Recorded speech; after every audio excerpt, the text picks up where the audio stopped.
Your dog walks up to their bowl, sniffs it, and walks away. You panic, you beg, you try a different food, and still nothing. What most owners believe in that moment is that something is physically wrong, but the truth is far more complex, far more emotional, and by the time we reach number one, you will never look at a refused meal the same way again. Food refusal in dogs is one of the most misunderstood behaviors in the entire spectrum of canine communication. Owners tend to jump straight to medical explanations or assume their dog is being stubborn or picky, but the science of dog behavior tells a completely different story. The real reasons a dog refuses food are often rooted in neuroscience, emotional regulation, and the deep psychological bond between a dog and the humans they live with. What your dog is doing at that bowl is not a food problem. It is a message, and most owners are missing it entirely. Number 7, the sensory overwhelm signal. Most owners assume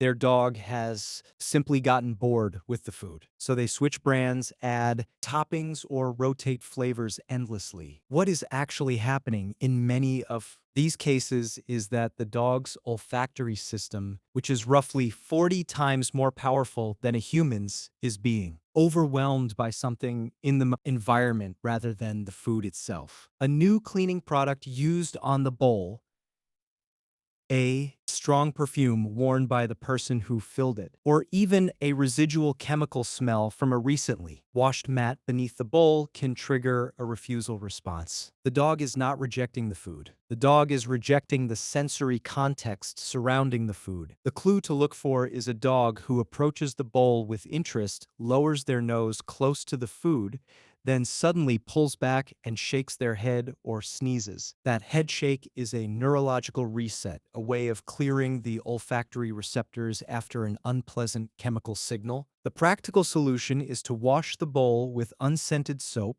rinse it thoroughly, and place it in a different location away from cleaning products, air fresheners, or strong-smelling household items. Give the dog the choice to approach the bowl on their own terms rather than standing over them while they eat. Number 6, the emotional residue response.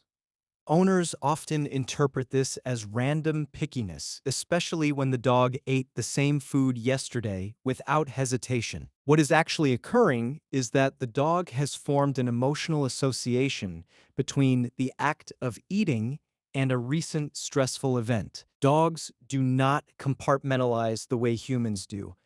If there was a loud argument in the house, a visit from a stranger who frightened them, or even a sudden loud noise that happened near their last meal, the dog's amygdala, the brain's emotional processing center, can link that stress response to the feeding context itself. The bowl becomes a trigger, not a comfort.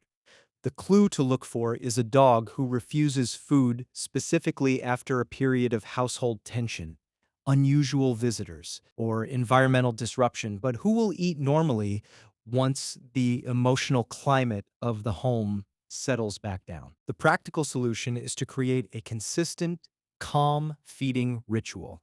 Feed your dog at the same time, in the same quiet location, and with the same calm energy every single day. Predictability is neurologically soothing for dogs, and a stable feeding routine actively reduces cortisol levels in the brain, making it easier for the dog to eat without emotional interference.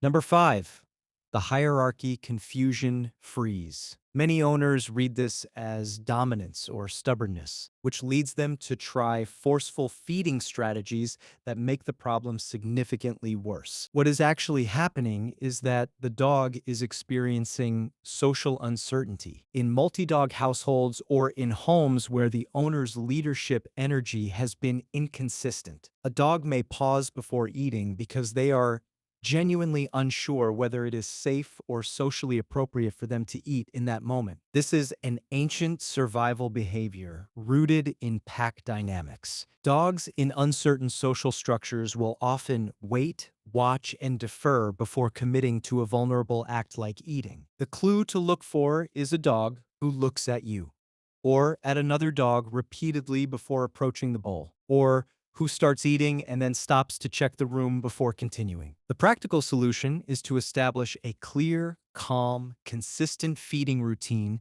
where you place the bowl down, step back, and give the dog space without hovering or watching intensely. Your calm departure from the bowl signals to the dog that the social environment is safe and that eating is permitted. Number 4, the grief and loss withdrawal. Owners often mistake this for illness and rush to the vet, which is sometimes appropriate, but the underlying driver is frequently emotional rather than physical. Dogs experience grief in a neurologically documented way. When a companion animal dies, when a family member moves out, or when a beloved person suddenly stops appearing in the dog's daily life, the dog's brain shows measurable changes in dopamine and serotonin regulation. Appetite is one of the first systems to be affected by this neurochemical shift. The dog is not sick. The dog is mourning. The clue to look for is a food refusal that begins within days of a significant loss or change in the household, accompanied by reduced play drive,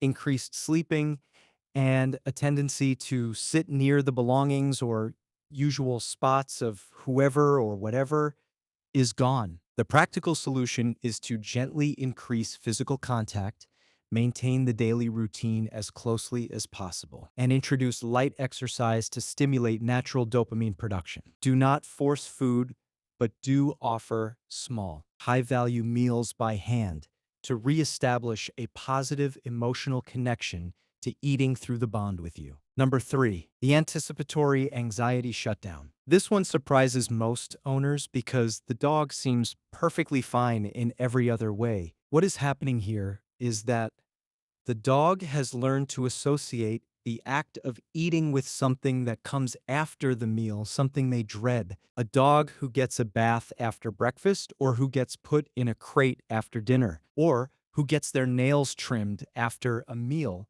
will begin to refuse food as a way of delaying or avoiding the dreaded event. This is a sophisticated form of anticipatory anxiety, and it reflects a dog with a very strong memory and a very clear understanding of cause and effect. The clue to look for is a dog who refuses food at a specific mealtime but not others, or who eats fine on days when the dreaded routine does not follow and refuses on days when it does. The practical solution is to completely decouple the feared activity from the meal. Change the timing, change the sequence, and if possible, end the meal with something the dog loves, like a short play session or a favorite treat, so that eating becomes associated with positive anticipation rather than dread. Number 2, the trust erosion signal. This is the one that most owners find confronting, and it should be,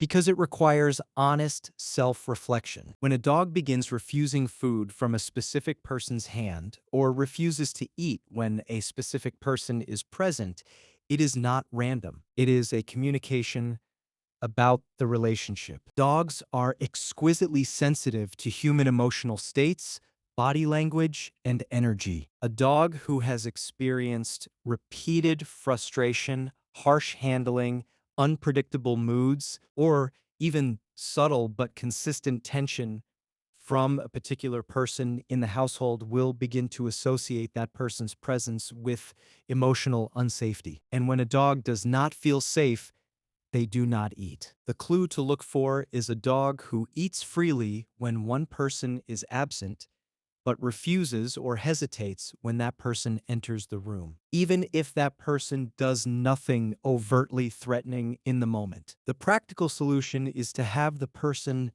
the dog is uncertain about become the exclusive source of all good things for a period of time. They should be the one to offer food by hand, initiate gentle play, and provide calm, low-pressure interaction. Trust is rebuilt through consistent, positive, low-stakes experiences, not through force or correction. Number 1, the disconnection from the will to thrive. This is the one that changes everything, and I want you to sit with this for a moment. When a dog refuses food persistently across multiple days without a clear medical cause, without an obvious environmental trigger, and without any of the situational patterns described above, what you are witnessing is something that goes far deeper than appetite. You are witnessing a dog who has lost their fundamental sense of belonging, safety, and emotional purpose. Dogs are not